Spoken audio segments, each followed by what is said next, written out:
Willkommen beim Meilencoach. Am 25. Februar 2025 hat Miles Moore wieder eine Bombe platzen lassen. Die Aufregung in der Szene war und ist groß. Wie schlimm ist es aber wirklich? Betreffen die Verschlechterungen wirklich alle und alles? Wo öffnen sich vielleicht auch wieder neue Türen? Was sind jetzt klare Handlungsoptionen?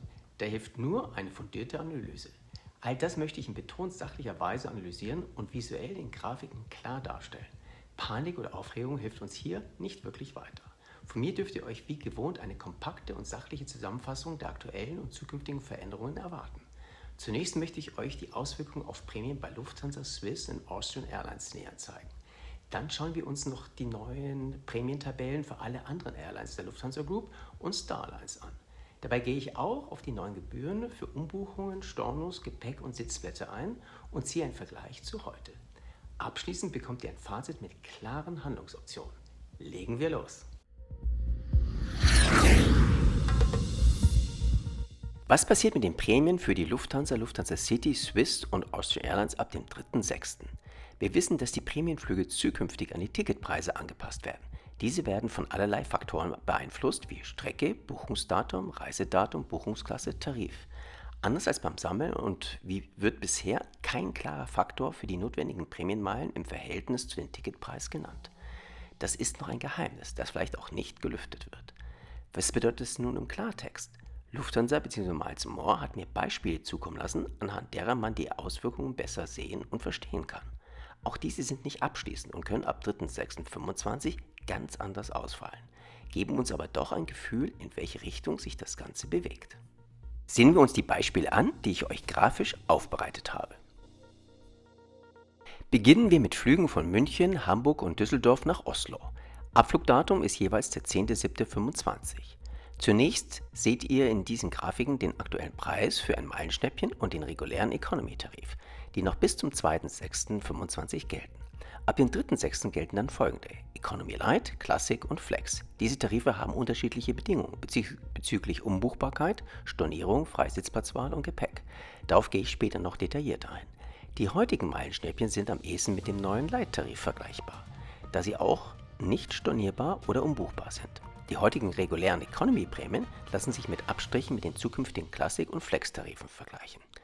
Was als erstes auffällt, ist, dass je nach Abflugort sehr unterschiedliche Meilenwerte aufgerufen werden können. Im Schnitt sind alle Economy-Flüge etwas günstiger als bisher, außer in manchen Flex-Tarifen. Aber wer möchte seine Meilen für einen Economy-Flug auf der Kurzstrecke einsetzen? Der Gegenwert ist hier zu niedrig und das Flugerlebnis nichts Besonderes. Andere Tarife gelten auf interkontinentalen Strecken. Da gibt es zukünftig Economy Light, Basic, Basic Plus und Flex. Die Tarife Meilenschnäppchen und Flex Plus, bei denen man die Zuschläge maßgeblich durch zusätzliche Meilen reduzieren kann, fallen weg. Bei diesem Beispiel sehen wir Economy-Flüge von Frankfurt nach New York an unterschiedlichen Abflugdaten. Einerseits am 30.07.25 und am 4.08.25. Obwohl nur wenige Tage zwischen diesen Daten liegen, können sehr unterschiedliche Prämienmeilen fällig werden. Sind im Juli die Flüge in allen Tarifarten deutlich teurer als zu heutigen Konditionen, sind im August-Beispiel bis zu 56% niedriger. Der Basic Plus Tarif wird hier aber mit plus 9% höher bepreist. Dieser Tarif ist noch am ehesten mit dem heutigen Economy-Tarif vergleichbar. Auch hier gilt, der Gegenwert und das Flugerlebnis für einen Economy-Flug sind trotzdem nicht so dolle. Es sei denn, man hoppt mal für kurze Zeit mit Handgepäck nach New York und legt wenig Wert auf Komfort. Das nächste Beispiel bezieht sich auf die Strecke Frankfurt-Los Angeles. Gleiches Setting wie nach New York. Abflüge am 30.07.25 und am 4.08.25. Gerade zu Ferienzeiten ist diese Route gefragt. Das macht sich auch bei den zukünftig notwendigen Meilen bemerkbar. In diesem Beispiel werden bis zu 167% mehr Meilen in der Economy notwendig als heute. Dafür kann man heute locker Business Class fliegen, wenn man ein Ticket ergattert. Zu solchen Konditionen ist ein Prämienticket in der Economy natürlich weniger attraktiv. Das letzte Beispiel für die Economy Class bezieht sich auf die Strecke Frankfurt-Mumbai. Abflug am 30.09.25.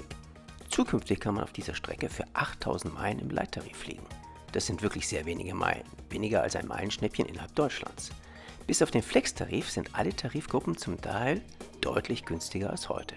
Aber es bleibt natürlich ein Economy-Erlebnis. Und die Steuern und andere Gebühren kommen natürlich noch oben drauf. Im nächsten Beispiel geht es um einen Business-Class-Flug von Hamburg nach Singapur am 10.10.25. Interessanterweise werden hier nur die Tarife Basic und Basic Plus angeboten. Die geforderten Meilenwerte zu diesem Datum erscheinen human. Sie sind sogar etwas niedriger als der heutige reguläre Tarif von 142.000 Meilen. Nur Meilenschnäppchen wären besser, aber auf der Strecke habe ich die in den letzten Jahren nicht gesehen. An anderen Abflugdaten oder von anderen Flughäfen kann das Bild natürlich absolut anders aussehen. Auf der Strecke Hannover-Miami mit Abflug am 15.11.25 werden keine Leittarife angeboten. Im Basic-Tarif bezahlt man zwar etwas weniger als heute, man hat aber auch weniger Flexibilität als früher. Dazu komme ich aber noch. Die anderen Tarife sind in diesem Beispiel zwischen 8 bis 18% teurer als heute. Dazu kommen natürlich noch die horrenden Gebühren nach Nordamerika, die man leider nicht mehr mit Meilen reduzieren kann. Als nächstes betrachten wir das Beispiel für einen Business-Class-Flug von Frankfurt nach Dubai mit Abflug am 8.12.25. Auch hier wird kein Leittarif angeboten. Muss man bisher 70.000 Meilen für diesen Flug hin und zurück investieren, wird es in der Zukunft eher teurer. Je nach Tarif bis zu 41%. Im Flex-Tarif werden hier 98.700 Meilen fällig, im Basic Plus immer noch 89.460. Wer dorthin in den nächsten Monaten mit Meilen reisen möchte, der sollte noch vor dem 3.6. zuschlagen. Das letzte Beispiel, das ich hier vorstellen will, bevor wir zum Thema zukünftige Gebühren und Zuschläge für diese Prämienflüge kommen, ist ein Business-Class-Flug von Frankfurt nach San Francisco und zurück. Abflug zur besten Reisezeit am 30.07.25. Muss man bisher 112.000 Meilen für diesen Flug investieren, sind zukünftig deutlich höhere Meilenwerte möglich. Je nach gewählter Tarifart werden 18 bis 38% mehr Meilen fällig als bisher. Das ist kein Pappenstiel. Wir sprechen von bis zu 154.000 Meilen plus die hohen Zuschläge von gut 1.000 Euro nach Nordamerika. Also, lieber vor dem 3.6. buchen. Wie verhält es sich nun mit den Gebühren für Umbuchungen, Stornierungen, Gepäck und Sitzplätze je nach gewähltem Tarif? Offiziell wollte mir Miles & More keine Auskunft geben, noch Tabellen bestätigen oder dementieren, die bereits in der Community kursieren. Allein, dass sie unterschiedlich je nach Tarifart sein werden. Die bisher diskutierten Gebühren möchte ich euch nicht vorenthalten, beruhen aber eben nur auf den Recherchen von Travel Deals. Vermutlich liegen die Kollegen aber nahe an der zukünftigen Realität. Endgültige Gewissheit haben wir vermutlich erst ab dem 3.6.25. Beginnen wir mit den Kontinentalstrecken in der Economy Class. Der Leittarif ist durchgängig restriktiv. Keine Umbuchung oder Stornierung erlaubt, Sitzplatz und Gepäck nur gegen Gebühr. Das kennen wir von den gekauften Tickets. Aber im Vergleich zu den Meilenstäbchen ist es noch restriktiver. Da hat man immerhin das Gepäck dabei und in der Regel auch einen Sitzplatz. Im Classic-Tarif geht man davon aus, dass eine Umbuchung für 70 Euro möglich sein wird. Dazu fällt aber noch die Tarifdifferenz an. Storno ist ausgeschlossen. Ein Standardsitzplatz und ein Gepäck mit bis zu 23 Kilo soll auch inkludiert sein. Im Flex-Tarif ist eine Umbuchung gratis möglich. Allerdings fällt dann eine eventuelle Tarifdifferenz an. Sitzplätze kann man alle auswählen, auch die mit besonders viel Beinfreiheit. Ein Koffer A23 Kilogramm ist natürlich auch dabei. Wie verhält es sich auf interkontinentalen Strecken? Was erwartet einen je nach Tarif in der Economy, Premium Economy, Business oder First Class? Im Leittarif, der nicht immer angeboten wird und wohl eher die Economy betrifft, ist eigentlich nichts inkludiert. Im Basic-Tarif erwartet man gestaffelte Gebühren je nach Reiseklasse, wenn man umbuchen möchte. Neben der Tarifdifferenz geht man davon aus, dass hier Gebühren bis zu 410 Euro anfallen, wenn es sich um ein First-Class-Ticket handelt. Also, je hochwertiger die Reiseklasse, desto teurer. Interessanter Ansatz. Man hat ja dort auch schon eine Menge Meilen investiert, oder? Eine Rückerstattung soll hier auch nicht möglich sein. Zumindest ist ein Sitzplatz für Business- und First-Class-Tickets dabei. Die Gepäckrichtlinien orientieren sich an den aktuellen Regelungen. Im Basic Plus Tarif gilt Ähnliches wie im Basic Tarif. Zumindest ist eine Rückerstattung zu den gleich hohen Gebühren möglich, die wir schon bei den Umbuchungen gesehen haben. Nur der zumeist sehr teure Flex-Tarif erlaubt Gratisänderungen und freie Wahl bei den Sitzplätzen in allen Reiseklassen. Allein eine Tarifdifferenz fällt bei Umbuchungen an. Wie lautet nun mein Zwischenfazit zu den neuen Konditionen für Prämientickets bei Lufthansa, Swiss und Austrian? Die flexiblen Prämientarife, die sich zukünftig an den Ticketpreisen orientieren, sind eigentlich nur dann vorteilhaft, wenn man Economy Class in Europa oder auf nicht so gefragten Interkontinentalstrecken fliegen möchte. Da sind zukünftig sehr günstige Prämientickets möglich. Allerdings werden höhere Gebühren als bisher verlangt. Gefragte Strecken zu Hauptreisezeiten werden auch in Economy deutlich teurer. Aus den Beispielen konnte man entnehmen, dass Business-Class-Tickets zukünftig zum Teil deutlich teurer werden. Dazu kommen vermutlich höhere Gebühren für Umbuchung, Rückerstattung, Sitzplätze und Gepäck. Es sei denn, man bucht den teuren Flex-Tarif. Meilenschnäppchen fallen weg, werden aber nur zum Teil durch Leittarife abgefangen. Der Flex-Plus-Tarif, bei dem man den Großteil der Gebühren mit Meilen kompensieren konnte, fällt ab 3.6. ebenfalls weg, sodass die hohen Zuschläge mit voller Wucht zu Buche schlagen. Wir wissen noch nicht, ob es nun dafür bessere Verfügbarkeiten bei den Prämienflügen geben wird, auch auf begehrten Strecken. Zudem ist auch noch nicht klar, welche Privilegien Statuskunden bekommen werden. Hier könnte sich Lufthansa gerade bei den Gebühren etwas einfallen lassen, um sie nicht gänzlich zu verprellen. Sehen wir uns nun die Auswirkungen auf die Prämien der Star Alliance und der übrigen LH-Gruppe an. Vergleichen wir nun die Prämientabellen für alle anderen Star Alliance-Gesellschaften inklusive der restlichen Airlines der Lufthansa-Gruppe wie Brussels Airlines, ITA, Discover und Eurowings vor dem 2.6. und ab dem 3.6. Auch hier ergeben sich interessante Einblicke. Beginnen wir mit Economy- und Business-Class-Tickets innerhalb Europas. Zukünftig werden Economy-Tickets 20% günstiger.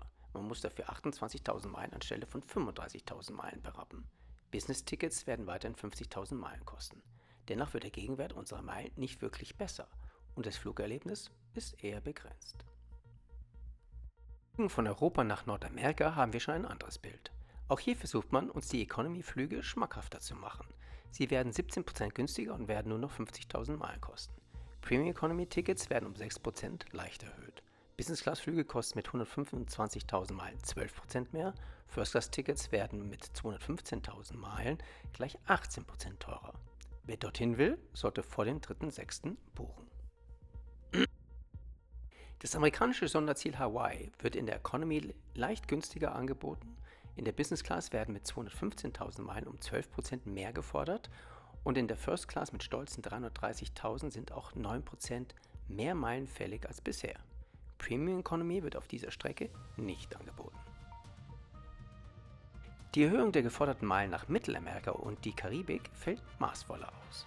Tickets in der Economy und Premium Economy bleiben konstant. In der Business Class fallen 10% mehr Meilen an. Ab dem 3.6. sind es dann 140.000 Meilen und in der First Class mit 225.000 Meilen wird es um 11% teurer. Werfen wir nun einen Blick auf Flüge von Europa nach Südamerika. Auch hier werden Economy-Tickets etwas günstiger. Premium Economy bleiben konstant. Die Business Class wird mit 160.000 Meilen um 13% teurer und die First Class mit 245.000 Meilen um 10% kostspieliger. Auch hier lohnt eine Buchung vor dem 3.6.25, um auch bessere Verbindungen nutzen zu können. Wie sieht es zukünftig mit Prämienflügen der Star Alliance nach Nahost- und Nordzentralafrika aus? Erstaunlicherweise werden Economy-Flüge leicht teurer, wohingegen Premium-Economy-Flüge im Preis konstant bleiben. Die Business Class wird maßvoll um 5.000 Meilen bzw. 7% erhöht, ähnlich wie die First Class, die nun 8% mehr kostet. Aber natürlich wird es für die meisten von uns mit einer Umsteigerverbindung verbunden sein. Economy-Flüge von Europa nach Südafrika werden um 10.000 Meilen bzw. 17% deutlich gesenkt. Premium Economy wird maßvoll um 6% erhöht, die Business Class wird um 12% bzw. 13.000 Meilen teurer, die First Class immerhin auch um 18%. Die Flüge von Europa nach Indien weisen die identischen Konditionen wie die Flüge nach Südafrika aus. Bessere Tarife in der Economy, leichte Erhöhungen in der Premium Economy und kräftige Verteuerung in der Business und First. Zusätzlich fallen auch hier die praktischen direkten Verbindungen mit Lufthansa und Co. weg. Nehmen wir uns nun die beliebten Prämientickets nach Südostasien an. Hier können wir auch theoretisch unter den attraktiven Airlines Asiens wählen.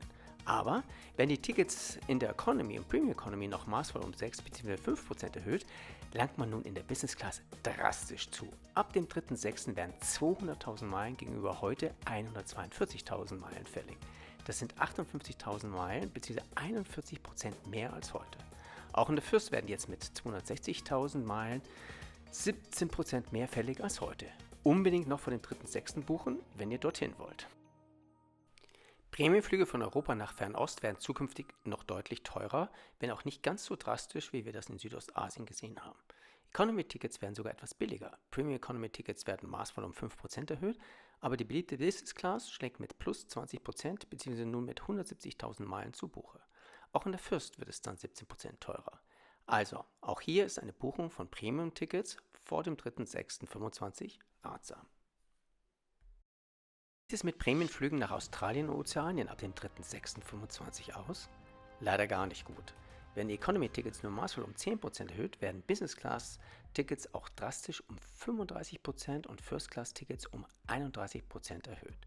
Man muss ab dem 3.6.25 dann 260.000 Meilen bzw. 395.000 Meilen für die First hinlegen. Unbedingt vor dem 3.6. buchen, wenn möglich. Sehen wir uns noch die Spezialtickets an. Beginnen wir mit dem 3 Regions Award Flight, mit dem man 3 verschiedene Regionen verbinden kann und dabei auch längere Stopovers einbauen kann. Wir haben ein ähnliches Bild. Economy wird etwas billiger, Premium Eco bleibt konstant. Die Business wird mit 225.000 Meilen um 15% deutlich teurer, die First mit 350.000 Meilen um immerhin 13%. Problematischer ist, dass noch viele Verbindungen wegfallen, da ab dem 3.6. keine Flüge mit der Lufthansa, Swiss oder Austrian wählbar sind. Also noch vor dem 3.6. buchen. Last but not least betrachten wir noch die World Award Flights bzw. die Round the World Tickets.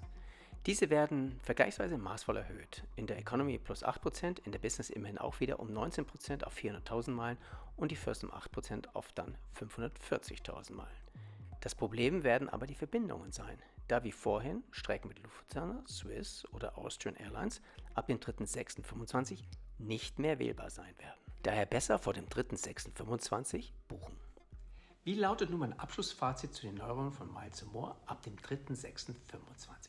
Anfang Dezember habe ich mit einem hochrangigen Vertreter von Miles & More über die Zukunft des Programms gesprochen. Herr Kramer, CFO, Legal und HR-Chef, hat mir versichert, dass Miles & More den Vielflieger, also uns Meilensammler, wieder in den Fokus stellen wollen. Mit dem Community Award ist ein gelungener Auftakt gelungen. Allerdings fühlen sich jetzt diese Änderungen wie eine kalte Dusche an. Für Prämientickets der Lufthansa, Swiss und Austrian Airlines werden einige Flüge in der Economy, vor allem in Europa und auf weniger nachgefragten Langstrecken, zum Teil günstiger. Dafür gehen die Preise für die Premium-Kabinen auf der Langstrecke zum Teil deutlich nach oben. Dazu kommen auch höhere Gebühren für Umbuchung, Stornos, Sitzplätze und Gepäck. Die sind zwar noch nicht offiziell bestätigt, aber die Tatsache an sich, dass da zukünftig differenziert auf Tarifarten geschaut wird, lässt nichts Gutes erahnen. Wir können nur hoffen, dass Miles & More sich Vergünstigungen für ihre treuesten Mitglieder, also den Statuskunden, überlegt. Zudem erwarten wir alle zumindest mehr Verfügbarkeiten für Prämienflüge, auch auf begehrten Strecken. Wenn wir uns die neuen Award-Prämien der Star Alliance inklusive der Mitherausgeber von Miles & More und der restlichen Lufthansa-Gruppe ansehen, fällt auf, dass Economy-Tickets leicht günstiger werden. Premium-Eco-Tickets einigermaßen konstant bleiben, dafür die Business- und First-Tickets zum Teil drastisch bis 41% erhöht werden. Gerade letztere sind unter uns Meilensammlern besonders begehrt, da sie meist einen höheren Gegenwert bieten und ein besonderes Flugerlebnis versprechen. Problematisch ist auch, dass deutlich weniger Flugstrecken ab Deutschland, Schweiz und Österreich verfügbar sein werden, da man hier eben nicht mehr mit Lufthansa, Swiss oder Austrian fliegen kann. Was können wir also tun?